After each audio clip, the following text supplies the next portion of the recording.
man, that guy could sell. I mean, for having a turtleneck and jeans, wow, he made billions. That's what we've been doing wrong. We need more turtlenecks. And more turtlenecks.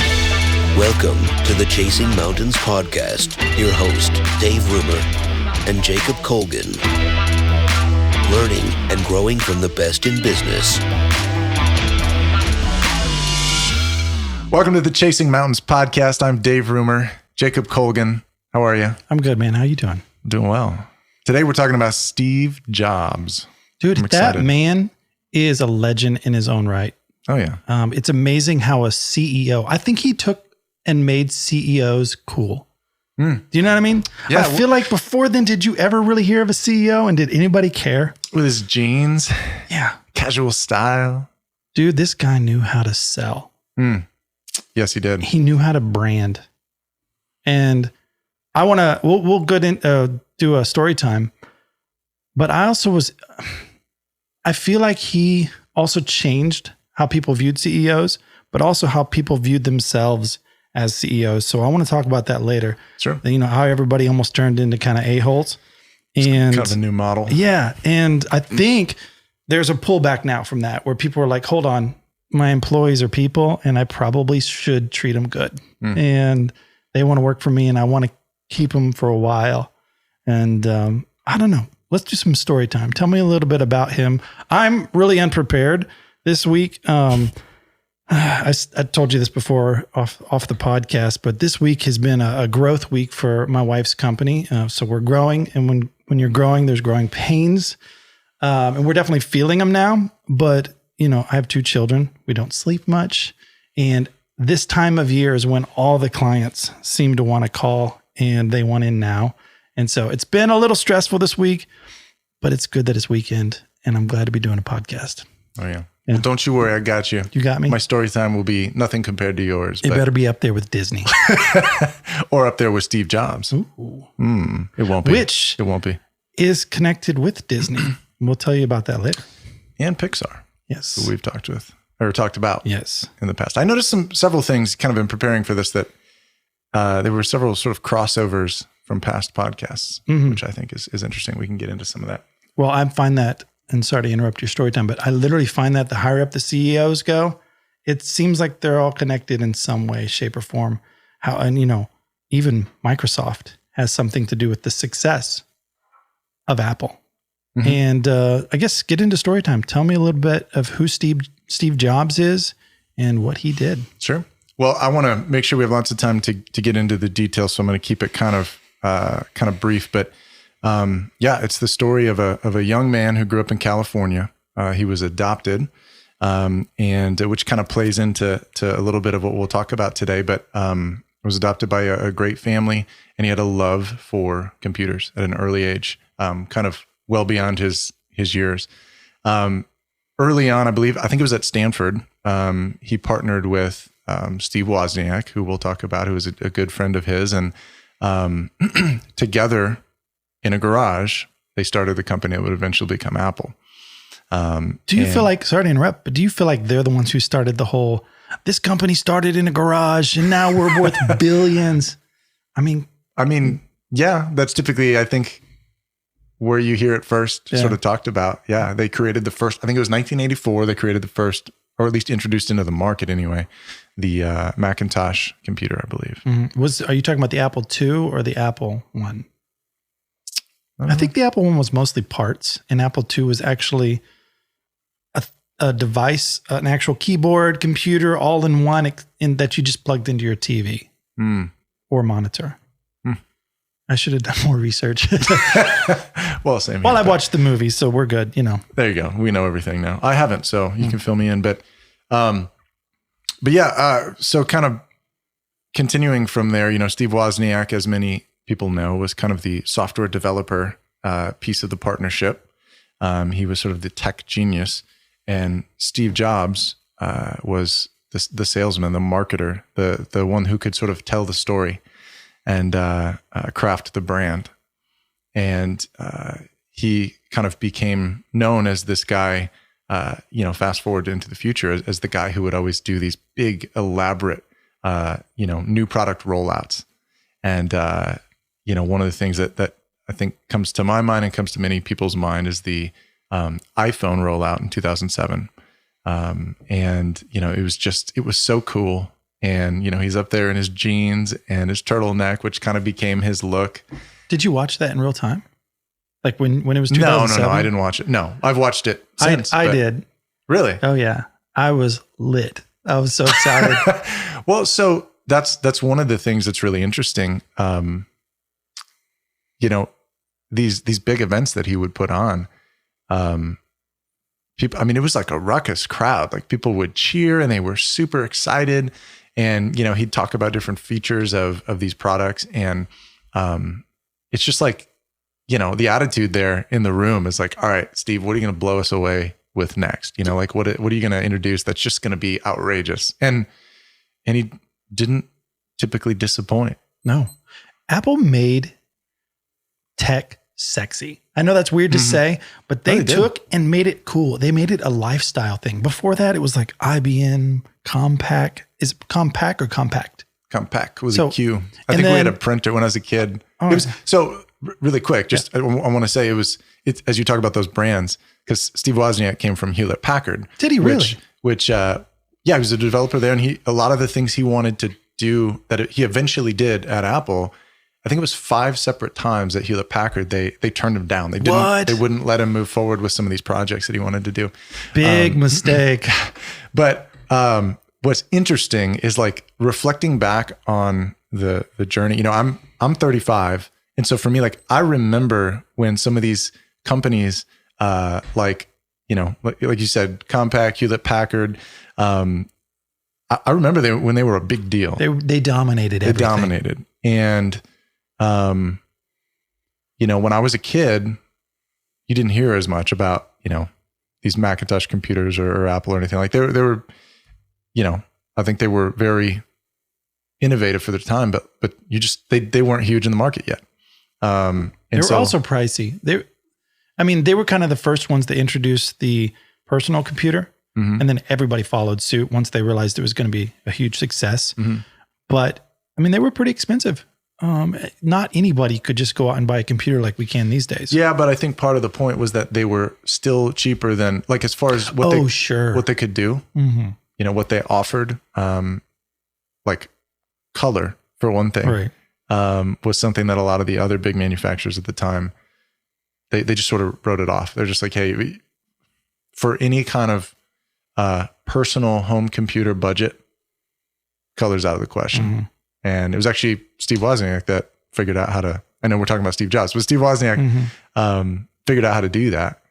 And, he talks about how he called over Steve Jobs, and they both were just like, it's like shaking because it was so revolutionary. But it is weird to me how someone like IBM, or I should say it's companies like IBM and companies like Compaq overlooked, or Hewlett Packard overlooked this revolutionary technology and just almost threw it away, and then turn around 5 or 6 years later and they're copying them. It's easy to get in a groove and just say, no, this is working. We don't need to change it. I don't want to talk about Blockbuster, but their Blockbuster could have bought Netflix and didn't. And then now Blockbuster is gone.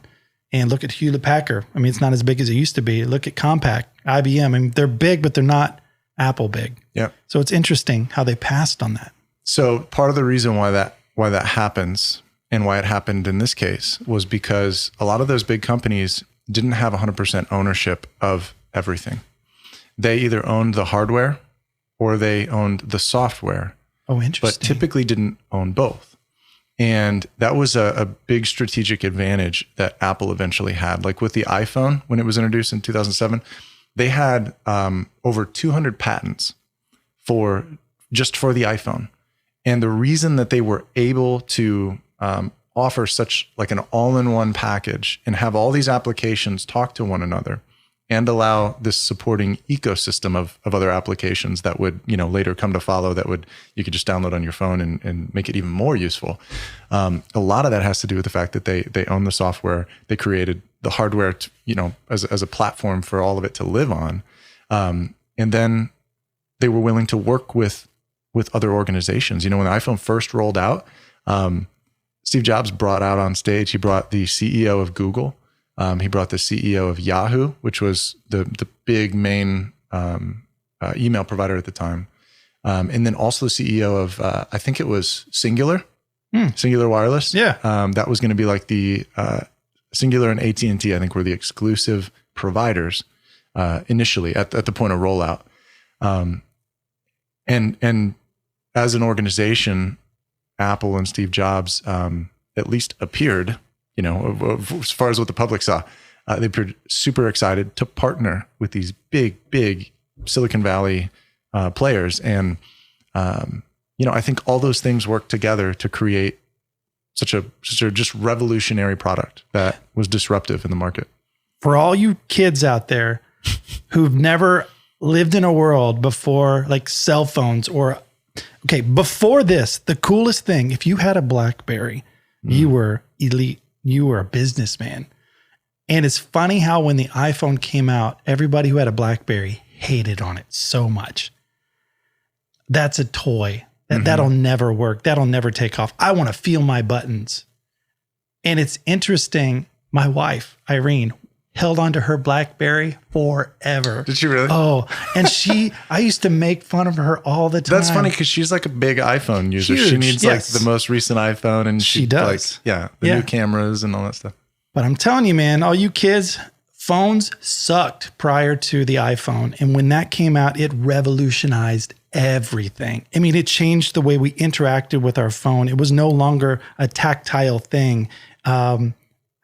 Sending high quality photos, sending videos, that didn't happen. Yeah. I mean, let alone like the world that it's turned into 10 or 15 years later, where we TikTok, we're on social media all the time. We can stream freaking 4K videos to our phone. It's revolutionized the entertainment industry. It's revolutionized the music industry, business. The way that we live our lives and interact with our families, it all started basically back in 2007. And 100%. It blew my mind when it came out. I was freaking out. None of my friends seemed to care. But I was just like, invest in Apple. I wish I would have, but I didn't have any money then. So the initial 100%, like absolutely, just to expand on that, the initial Macintosh computer coupled with the Ipod, which was huge. There was a lot of kind of new technology that went into that, solid state technology, the idea of, being able to access all kinds of information within a really convenient user interface, that information being MP3s. It sort of set the stage for this perfect introduction of what would become, I think, maybe one of the most revolutionary pieces of technology ever, which is the iPhone. And then, of course, it set the stage for sort of smartphones to follow, Google and some of these others. But it's interesting because it was the first to have like full HTML smart web browsing, basically. Like it had Safari. And that was a big deal. It had Safari. Not some broken down like phone version. Yeah. It was first HTML. Yep. Yeah. And full websites. And full emails too. Like full capacity emails. It wasn't some sort of simplified version. And so point being that they at Apple had, sort of, there were big steps, big leaps that got them to the iPhone eventually. And they built aspects of it, elements of it that eventually went into the iPhone. But along the way, they made sure to have ownership of this hardware and of this software that they were developing. And then people that, they would partner with folks that where there were gaps. So again, Google, or like the iPhone came stock with a Google app, Google search app, for example, and Yahoo Mail and things like that. So, I don't think a lot of people, I'm sorry to interrupt, but I don't think a lot of people know that iPhone makes the software Apple makes the software and makes the phone. And that's what you're talking about when you're talking about owning that, controlling that. A lot of stuff like Samsung teams up with Android, which is Google. And so it's not an in-house thing. Right. And really until Google decided to make the Google Pixel, they didn't own any of the phones, any of the devices. And so it's interesting how they decided to take what they did with their computers, where they made the computers, they made the software, and you bought it and you had to go through all their systems. When you wanted to buy software, you could buy it through them. You could, if you wanted to upgrade, you had to upgrade through them. Whereas like PCs, or I should say Microsoft, decided to just make the software, and people like Compaq or IBM made the actual hardware. Mm-hmm. So it's weird that they decided to diverge like that and choose two totally different business models. Yeah. So let me tell you why that happened at Apple. I think it was largely because of Steve Jobs, and he was relentlessly focused on the end user. He talks about how at Apple they wanted to start there. Don't start with, we're really good at this kind of software, creating this software or these types of applications that do this thing. Or we make really solid hardware that's really durable, or it's really light, or it's this or that or whatever. They did do that also, but they made that type of hardware. But where they chose to sort of start from and generate all these ideas and generate ultimately their strategy was, what do we want our customers to have when this is all said and done? What do we want them to experience? What do we want it to be like for them? And I think that motivated them and almost required them to kind of have both fronts, the hardware and the software piece, because in order to get to that user experience that they envisioned, they had to be able to manipulate both. And I feel like most people and most companies get focused on the techniques or the technical specs. It does this, it does that, it does this. It's the best, it's the highest quality. And Apple's approach was, you're going to be cool by owning it. You're going to make beautiful art with it. Mm-hmm. Instead of just saying it's the fastest, it's the best, it's the most reliable, they talked about, like you said, the user experience. I feel like that was revolutionary for the time. And how did Steve Jobs know how to market that way? Did he go to school specifically? No. So he and Steve Wozniak basically had no business education necessarily. They were, they were technology guys. And that leads into a little bit of, I guess, what I wanted to talk about today too, which is sales and marketing. And that's mostly my background. My career to this point has mostly been in sales and marketing. And it really struck me when you watch, especially watching nowadays, when you watch Steve Jobs unveil the iPhone back in 2007 and you watch the entire, presentation, he's an incredible salesperson. He's an incredible marketer. And, where did he learn to do that? I guess I'm not sure, but what stood out to me is that he really knows his products very well. And I use an iPhone every day. And there were a few things that he showed in the presentation. Oh, that's what that's for. Okay. Here we are, 15 years later, almost 20 years, 15 years later, I guess. Mm-hmm. And I'm like, oh yeah, okay, that's cool. It's really interesting watching someone describe for the first time the features of an iPhone and having the room erupt in applause over the pinch zoom. Yes. And, being able to conference calls. Dude, when I got my first iPhone, I played with the photos for an hour, zooming in, zooming out, rotating, zoom in, out. The fact of having a full color photo in your phone was just wonderful. And I thought the quality was so good. And it was. Yes, for the time. In comparison, it's incredible. Oh, compared to everything else, but compared to now where people can get 4K, in 60 frames a second, it's kind of crazy. Yeah. One of the things that Steve Jobs did to address your question though, and I'm not sure, I suspect he probably knew that he was doing it at the time, but maybe not. But there's something in sales called feature benefit selling. And there's kind of a saying that features tell and benefits sell. So it kind of speaks to what you were talking about before, where Apple and specifically Steve Jobs did a really excellent job of sort of showing and demonstrating for you how Apple products led to a certain lifestyle and made things easier. rather than just telling you, oh, here's the iPhone. It does this, that, and the other thing. It's got a conference call feature, which is really cool. He actually on stage has the iPhone hardlined in so that up on the big projector, up on the big screen, you can see his screen. And and you can hear the phone through the audio system. So rather than being like, oh yeah, it conferences, like, he makes a call to someone, I think, on the executive leadership of Apple, and has a conversation with them. So you hear the conversation live. Again, it's the first time anybody's seeing the iPhone at all. So he's like punching on the screen, hitting the contacts, which the touch screen is just revolutionary in and of itself. So they're watching him. They see him do it, interacting with the device, and makes the call.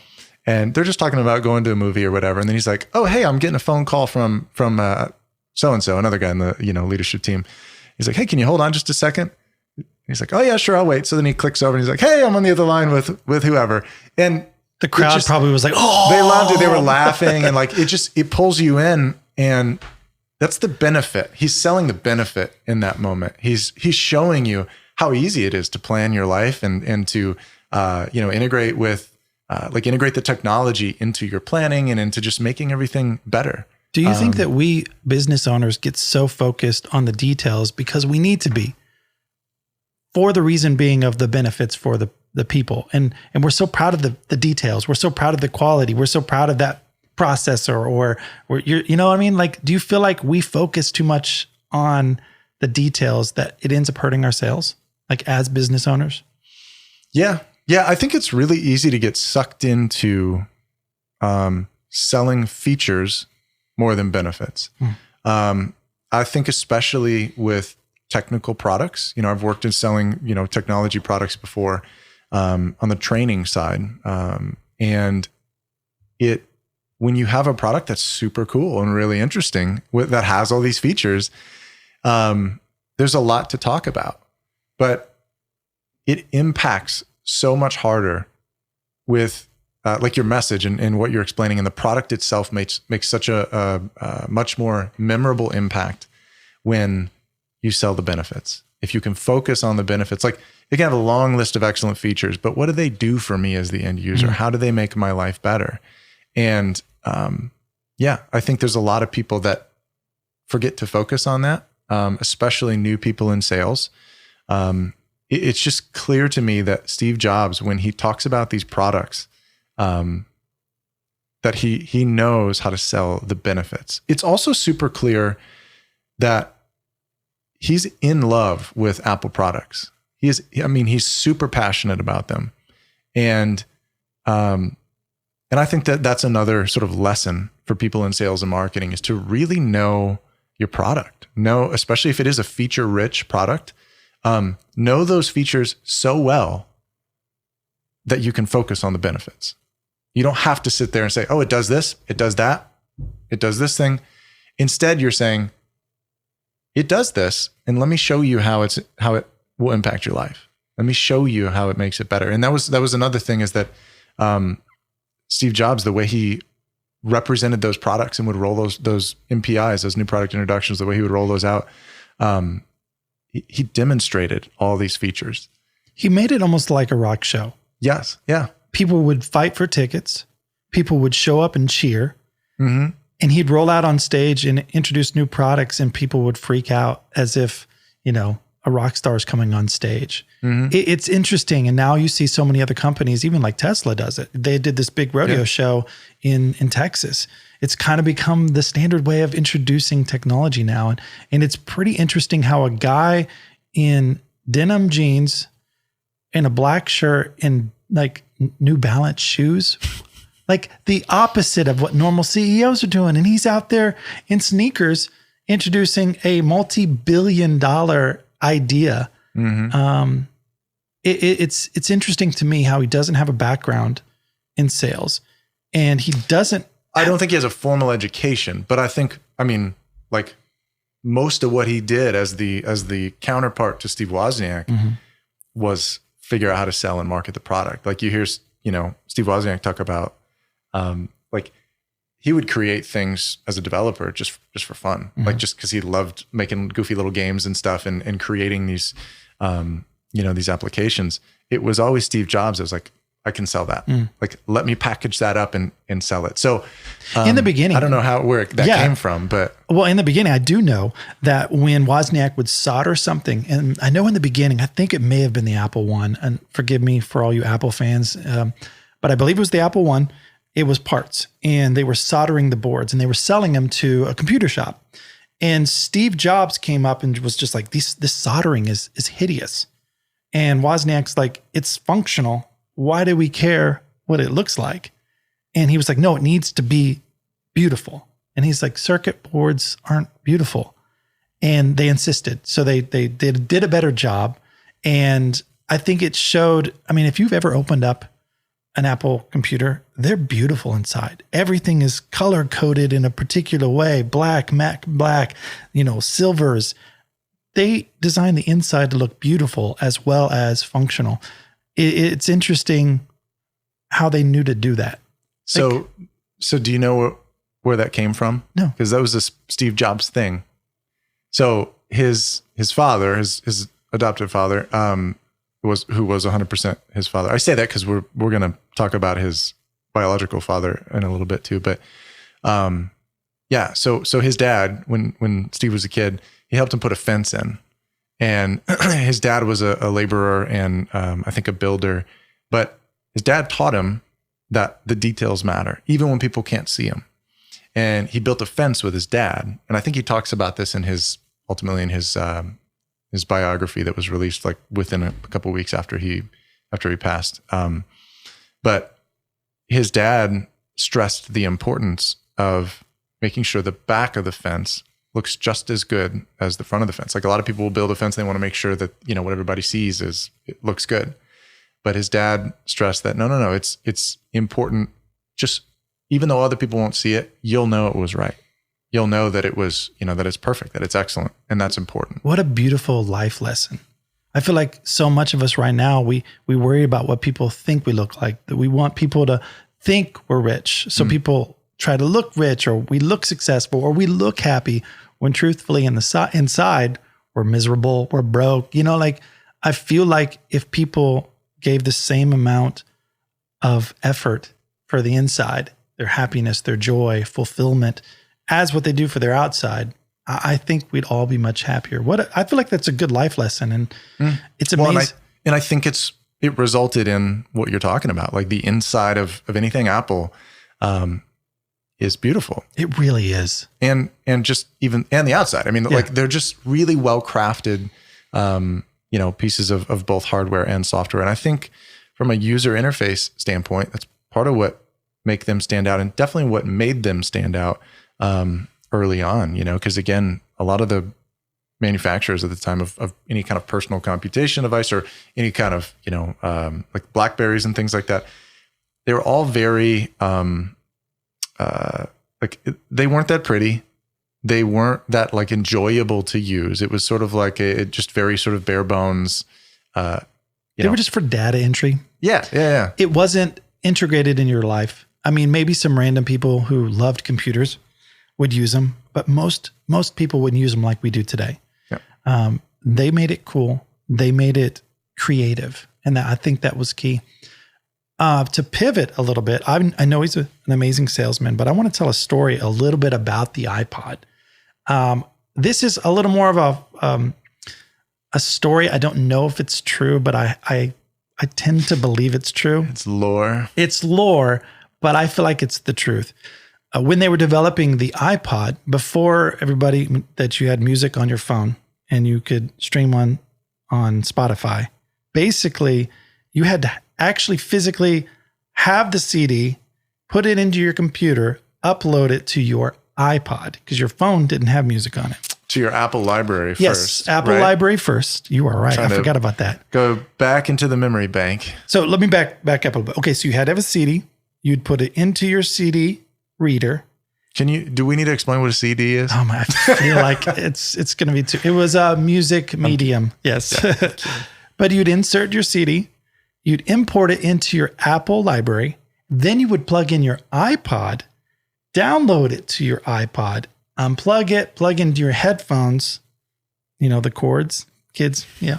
And then you would listen to music. And before then, and that was the coolest thing ever. That was the coolest thing ever. Before Apple came out with their MP3 player, there were other MP3 players, but it was trash. They weren't good. You might get 15, 20 songs on there, and it was just so compressed. It was trash. When they were developing it, this is kind of more the topic I want to talk about. But when they were developing the iPod, Steve Jobs says, "Can we make it any smaller?" And they said, Steve, this is as small as it can get.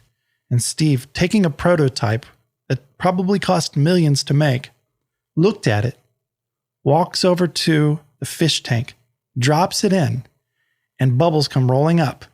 And he says, if air can fit in there, we can make it smaller. And of course, everybody is just like, dang it, he's right. Now, that's a little pretty bit extreme. It's pretty extreme. Now, I know that's lore, but Steve Jobs was known for also being kind of a dick. He had a reputation, for sure. He had a reputation for firing people randomly. He would ask them a question like, so what have you done for Apple lately? And if he didn't feel like he liked it, he'd fire him. Just right on the spot, fire him. Well, one day he got into an elevator and he looks over at this gentleman and says, how you doing, sir? He says, hello. And he goes, what have you done for Apple lately? And the guy goes, well, he thought about it for a second. I bought my daughter an iPod. She loves it. He goes, that's it? You bought her an iPod? And then he kind of starts to yell at the man and says, if you're, you need to do more for this company, blah, blah, blah, blah, you're fired. And the guy looks at him and goes, sir, you can't fire me. He goes, I'm the CEO of Apple. I can fire you if I want to. And the guy goes, sir, no, you can't. And Steve interrupts him and says, you're fired. Basically done. He goes, no, you don't understand, sir. I don't work for you. I'm here to repair the printer. And it's interesting how brilliant he was as a salesman, but almost how insecure he was in his position. Because like if someone else would write on the whiteboard in a meeting, he would get mad.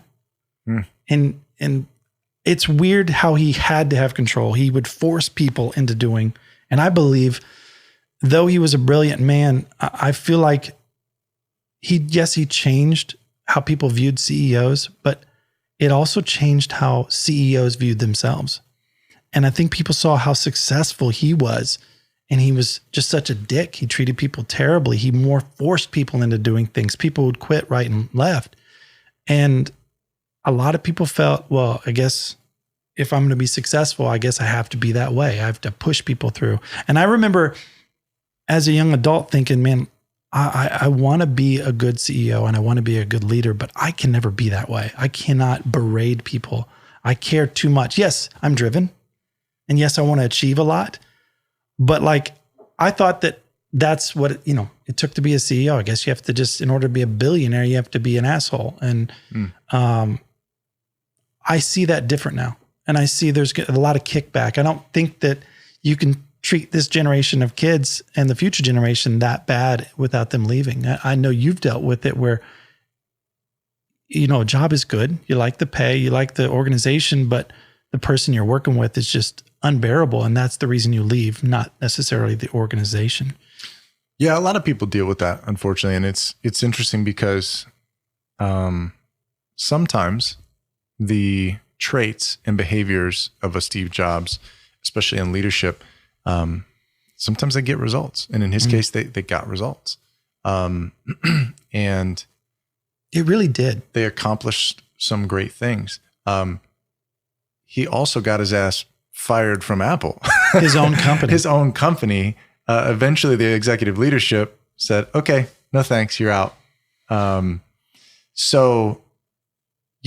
think there's a limit to that kind of stuff. I mean, it kind of comes down to, okay, like what in a certain situation, what does it call for? Who are you working with? At what level? What are you doing?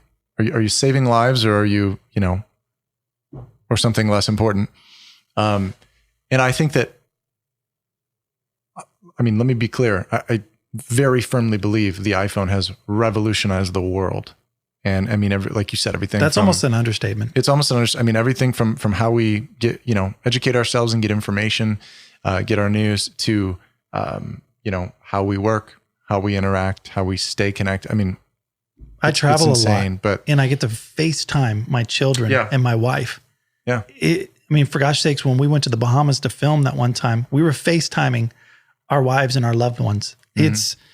It's changed the family dynamic when it comes to traveling. And it's weird that he felt he had to be that way. Having worked with some folks, I've worked with people like this. I think some of it comes down to super forward looking people who are high performers, and they can see that possibility. They can see the opportunity before any of the rest of us can. Sometimes it is hard to motivate people in organizations. They especially if they're maybe not in leadership, they don't see the impact on bottom line. They just see, man, I've put in, 60 hours this week, 70 hours this week. Why? And I think that sometimes that intensity, that passion, is needed to motivate people when that individual in leadership sees something that everybody else can't. Now, and he did. Yeah, he really did. Ironically, though, the guy who was so great at demonstrating for others, what these products were going to be and what they could become and everything, it seems as though he didn't always do the best job of bringing his team along. Mm-hmm. It was just sort of like, no, this is where we're going. You're going to follow me, and it was more brutal. Yeah. But that was also, I think, the culture of Apple from the beginning was super high performers. I think it still is, super high performers that are top tier. It's not all roses and sunny days when you're working for a corporation. I do understand that, but I feel like, your clients are people, your employees are people, the people at the top, the CEOs, they're people. I feel like it's a people game. And it's kind of like, if you can't understand that, you need to kind of lead with a little more compassion and understanding. Mm-hmm. Instead of just coming out and being like, hey bro, for the last quarter, you've been down on sales, you're fired, but like maybe their father died. Maybe their wife left them. Maybe there's something going on. I feel like the new generation of CEOs or not even just that. I feel like I know a lot of CEOs who were some of the greatest people I know, the kindest, and they didn't get their payout until like they went public. They had just a meager wage. Not everyone gets $30 million a year as a CEO, Lord knows I don't. So not yet. But as far as Steve Jobs though, he was a brilliant person. He was amazing at sales. Wozniak, on the other hand, I don't think he could have sold basically fire to an Eskimo. I don't know, maybe. But we should do a podcast on him one day. He's so kind. I just want to be his friend. He is so nerdy and loves, he just loves tinkering. And I love his curiosity and his ambition to just make something cool. And that's what he loved. He loved making something cool. I think he loved the excitement that Steve Jobs, when he'd see something, Steve would freak out and be like, oh my God, Wozniak, how did you create this? And I think it took both of them. It took the creative person, Steve Jobs, to sell, but it took Wozniak to make it. And I know we're talking about the iPhone. It was wonderful, but the Apple II did revolutionize a lot of things as well. Mm-hmm. And it basically made Apple like hundreds of millions. So when they were trying to come out with other projects like Lisa was a computer they were trying to come out. But the Apple II was the one that was continuing to sell. And that was around the time when the people at the top decided they were done working with Steve. So Steve Jobs, Steve Wozniak started this company. And when they went public, Steve Jobs, Steve Wozniak had to give over a certain percentage, obviously, to make money when they went public and some of their shares, but they were no longer in control. And so Steve got fired. And the funny thing is he went and started another company called Next. And I think that was humbling to Jobs. And when he came back, No, he wasn't perfect, but he was a different person. He was, I think he was young. He was rich. In the meantime, he also bought Pixar from George Lucas for, I think, like $5 million. Mm-hmm. And I mean, that made him a multi-billionaire eventually. Well, because he was just investing. Yep. When they needed more money and so they were going to sell more shares, he'd buy them. He'd invest more, 10 million here. They needed more. It was a lot he invested in. But what's interesting about Jobs is, yes, he bought into Pixar and he was the one helped with the relationship with Disney. And Disney was struggling with animations. Their actual handwritten or hand-drawn animations were flopping. And the only success they were having were things like Toy Story or The Incredibles or whatever it was. It was so interesting. And I'm probably going to butcher this, but when they eventually sold to Disney, Pixar sold to Disney, it not only made Steve Jobs billions more, but he got so much stock in Disney, he got put on the board and he was, I don't think he was the majority share owner, but he was up there. So he sells the company, gets a bunch of money, and then is put in charge basically almost of Disney, the company that purchased that. That's a gangster move right there. It's like you can be bought out and be almost in charge of the next company that bought you out. And that is something, he was brilliant. He was brilliant at kind of seeing the future, what it could be. And I think he knew that he had Disney in kind of in a rough spot because they were partners. And it made beautiful sense that Disney would buy them out. But it's just funny that he got all the shares. And then now his wife pretty much is a majority share owner of Disney and sits on the board. So it's wild. Yeah, it's wild. Well, I think, he saw the world in a different way, very much. And I think that maybe allowed him to see opportunities that others didn't see, whether that was with Pixar or Disney, or whether that was, being a visionary for things like the iPhone. He's he was just a unique guy growing up in Silicon Valley, kind of before it was officially Silicon Valley. Yeah. He was kind of a hippie. Kind of. He was known for being a fruitarian, which means he only would eat fruit, and he would almost never shower or wear shoes. Yeah. In fact, he worked for Atari for a time, doing some programming, and it got so bad as far as his smell. He smelled so bad, they put him on the night shift. And because he was such an asshole to people, they were like, first off, he smells, he's rude, we're going to put him on the night shift. But he was still so brilliant, and they saw that. And I think he was charismatic. Oh, I think that was and that was something that carried over, and you could see it in his presentations too. I mean, he was so relatable. Sure. But you have to be, because if you stink and you're being an a-hole, you have to be charismatic. Yep. And I'm first off, I'm bashing on him a bit, but he was really a brilliant person who loved to eat fruit. You can be brilliant and a little odd at the same time. And, don't you feel like most brilliant people are odd? He took, I think, a leave of absence from Atari,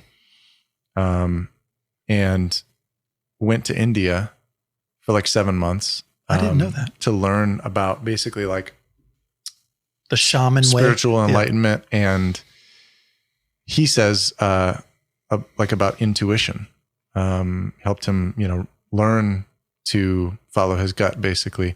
I think in the process, I think he took a bunch of LSD too, and a lot of acid. Yeah. He was just, which he says that, I've heard him say that, taking LSD was like one of the most important things in his life. Not the most, but one of the most important things in his life, which is interesting.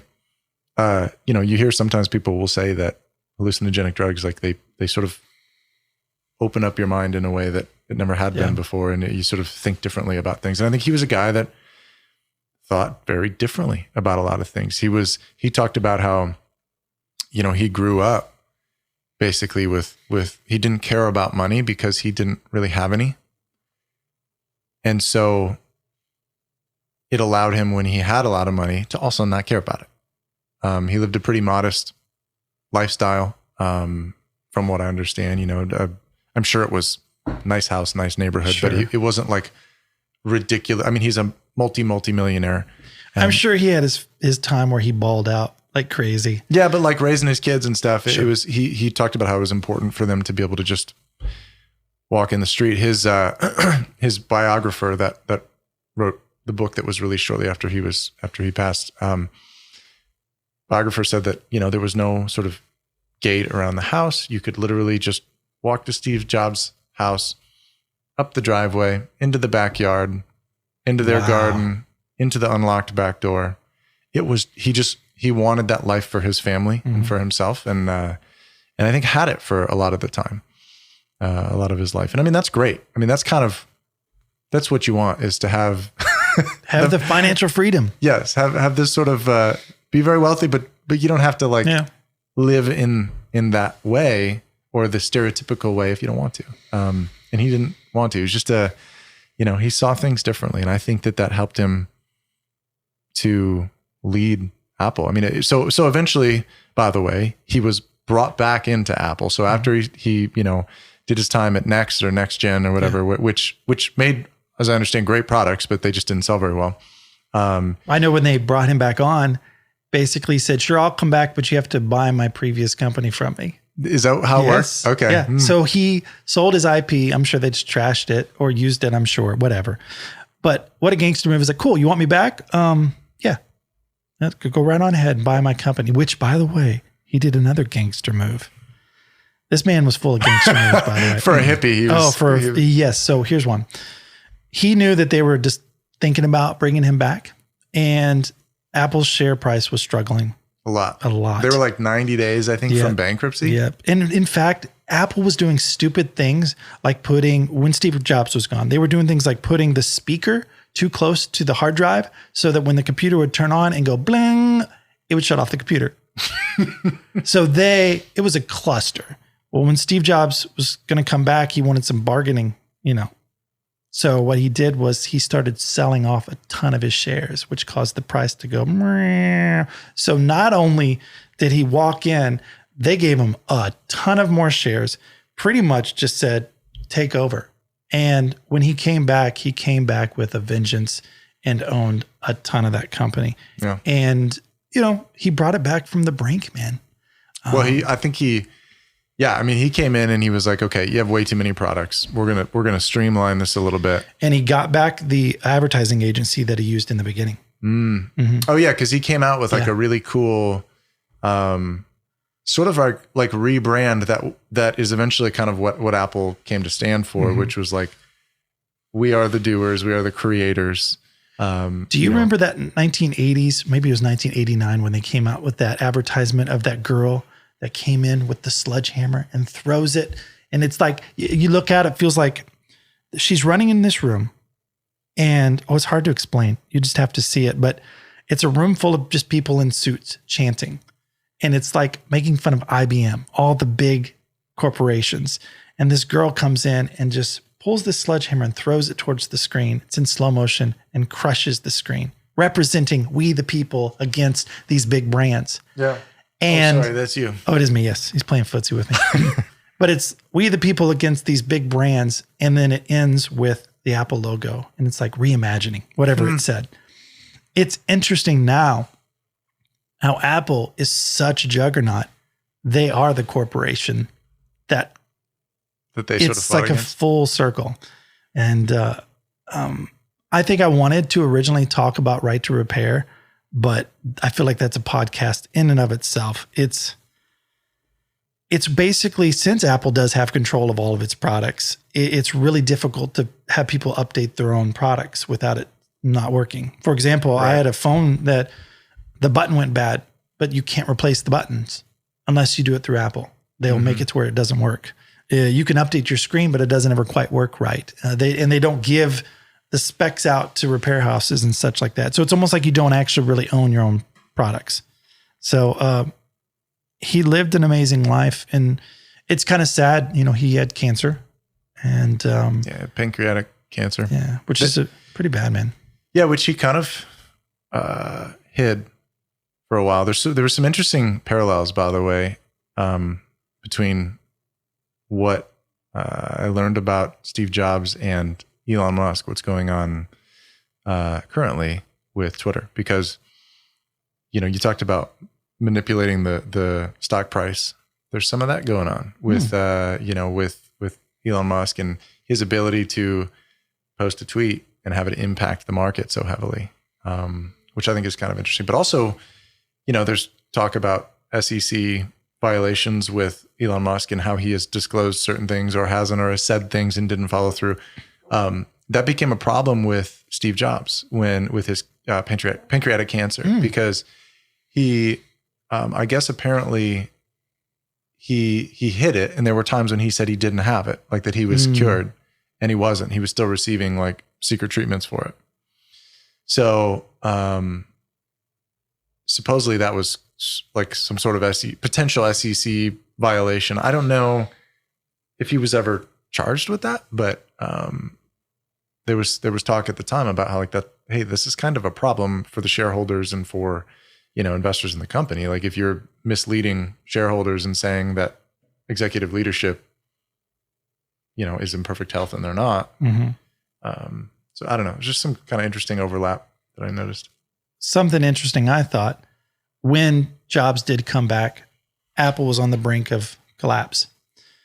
Around that same time, Microsoft was in some trouble with the government for possibly being a monopoly. And of course, they were in court. There was just like fines, millions of dollars a day. And at one point in time, and for those who don't know, Steve Jobs hated Bill Gates because Bill Gates basically stole the operating system from them. Because originally, Microsoft and Apple worked together. Microsoft Word was on Apple. It was introduced into the computers when they sold it. It was a wonderful thing. Great relationship, making millions. And basically, Apple had invented the graphic user interface with the whole window and the clicking with the mouse. They had acquired that technology from another company. And basically, Microsoft ripped it off, did their own version. And Steve Jobs hated him for it. So with that in mind, when Microsoft was going through some issues with the government, Steve Jobs, when he called him up and basically said, if Apple goes out of business, you are a monopoly. And so he borrowed a ton of money from Bill Gates just to keep him up and open so that Microsoft wouldn't actually be a monopoly.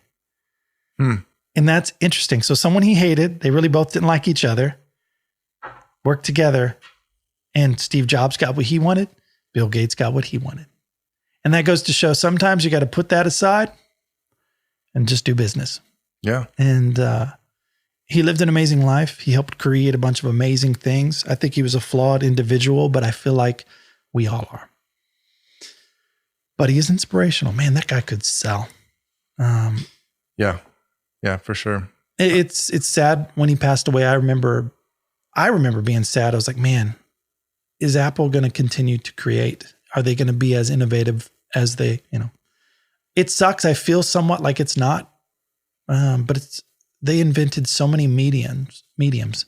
They invented the iPod, the iPad, well, and they've reinvented all these products too. And people talk about how with Apple specifically that, you know, there's sort of this theory, which maybe it's been proven, I don't know, but this idea that they have the technology well in advance and they sort of release like sort of dumbed down increments, yes. Incremental dumbed down versions that get better over time. I don't know if that's the case. I think maybe, but I think that Apple and all companies slow our phones down every time they come out with a new phone. And if you look at your camera, you're like, wow, this doesn't look that good anymore. And I feel like there's some trickery going on. I know they got in trouble where they were slowing down people's processors. And it makes me wonder what else they're doing in the updates, where the camera stops working, it gets a little slower, and then, I guess I got to get a new phone. Engineered obsolescence. Yeah. Which they get accused of for sure. Yeah. Which I think you're in the process of accusing them of. I am 100% accusing them. I have no I think you're probably proof. right. I mean, I just feel like they're all doing it. If you have any information on engineered obsolescence, or if you're an Apple developer, let the cat out of the bag. Tell the people, comment below, tell us what is going on. What can we take as CEOs from this? Well, I'm not a CEO. Well, you are. Yes, but leaders, like sales, how to be CEO. What can we take from his life and the things we've learned from him? I should say, what do you take? Yeah. I think decide what's important to you. Steve Jobs was a guy who I think eventually decided anyway. There's actually, he had his daughter, which you talked about, I think Lisa, right? Yeah. Out of wedlock, and denied it for denied that she was his daughter for 10 years, which is ironic as someone who was adopted. But eventually he found it important to mend that relationship and bring her so I think at 10 years old, she came and lived in his family, part of his family. She was his daughter, which I think is very, it sucks. It took 10 years to get there, but good for him to finally get there. And from what I could tell, he seemed like a guy who eventually really cared about his family and his personal life and their personal lives. Was a very, seemed like a good person in that sphere. At work, he seemed like, kind of an intense character, an intense personality, but getting along with people at work wasn't necessarily important to him. It was important to him to introduce disruptive technologies into the world and to be the first, the best, the only. That was, one thing I wanted to mention as a salesperson, as a marketing person. Steve Jobs, he not only knew his product, but he knew his competition, and it allowed him to say over and over, we're the first to introduce this. We're the only to offer this. Nobody else has XYZ. He would even talk about specific manufacturers at the time. And that's powerful language. Which, here's another gangster move real quick as we close. I had heard at one point in time when he was frustrated that Samsung was coming out with kind of a copied version of the iPhone, that he went out and bought all the chips for the cameras that he knew that they were going to need to use, because there was only so many companies that needed that produced those. Yeah. And so he went out and bought all the supply and buried it somewhere in the desert. That's what I heard. So they couldn't come to market, so that they would be late just a few months, and then their product would be out there. That is some FU money, man. Yeah. And it's which I have no clue if that's true, but I heard. It's strategic. It's maybe petty, but it's also, it's good for business. And, but he was maybe kind of a petty guy. Just as an example of that, I said this, that we would come back and talk about this, super interesting story. He actually met his biological father twice, interacted with him twice, before he knew it was his biological father. So his sister, so let me back up. His biological father actually had two kids that he didn't know. Steve was one of them. And then Steve's sister, I think her name's Mona, became a really successful author, and was kind of in the public eye. And they realized they didn't know they were siblings until they knew it. They I guess, I don't know how you test for that, but they tested for that and figured out that they were siblings. And so then they decided they wanted to find their father or their parents. And so they had determined that this Syrian immigrant, this guy who worked in, I think it was Sacramento, had a restaurant, that was maybe dad. And so his sister went to meet the guy. Steve chose to kind of remain back, but she went to meet the guy, and he talked about. So it turned out it was their father. But in that meeting at dinner, he talked so proudly about his restaurant. He said, "Oh yeah, Steve Jobs has even been here a couple of times. He's come to the restaurant," not knowing that Steve was his son at the time. She didn't say anything. didn't tell him, but yeah. And, apparently when Steve had been in there before, he had met him, shook his hand a couple of times, they commented, Steve said, yeah, it's great, great restaurant, great food, in talking with who was his father. Did Steve know it was his father? No, he didn't know it was his dad at the time. But yeah, then eventually did. And then decided not to meet him. Decided he didn't, basically didn't want to have a relationship with him. I don't know why, because he went from wanting to find his parents to sort of not. I don't know if he wanted to find him just so he could then choose to not have a relationship, just again, kind of like a screw you sort of thing. But I wonder too, because my wife is adopted, and I have asked her, have you ever thought about wanting to find your father? And she says, I think only just to know biologically if I'm going to have like heart disease or cancer or whatever in the family. But she says, my father, Carl, is the best father there ever could be. I don't want to know this guy. He's just a biological father. My real father is Carl. And I wonder if Steve Jobs, did he have a good relationship with his family? Yeah. So to that point, his adopted family. He said that, his attitude was, I think he said 1,000% that his adopted parents, they were his parents. And that was how he acted. That's how he, they were his parents. So yeah, just like your wife. Which is awesome. I mean, that's the ideal experience of adoption, that you raise this child as your own and they come up in your household with you as their parents. And that's, so it sounds like he had a really great relationship with them. And maybe that made him a little bit more bitter towards his father, who actually twice had both him and his daughter and wasn't around. It sounds like, I think he had to go back and forth to Syria a couple of times. I don't know the details. There was some talk about maybe he was a refugee at the time, but it sounds like his story is complicated. So who knows? There's maybe some details there that we all don't know as to, what led to him leaving. But do you feel like sometimes people who've had just a rough upbringing make for, people who are so resilient, they can almost see better opportunities? You look at, Wozniak and Jobs, their upbringing wasn't quite normal. Maybe it puts you in a different mindset to see the world differently. Yeah. Lord knows I wasn't raised like a normal kid, and it makes you see the world slightly different. And when you go through struggles at a young age, it puts you almost on the defense. But it also allows you to see opportunities that I think most people don't early. And what I take from Steve is a lot of times when I'm trying to sell something and I catch myself selling features instead of benefits, it's changed how I sell. It changed how I do business.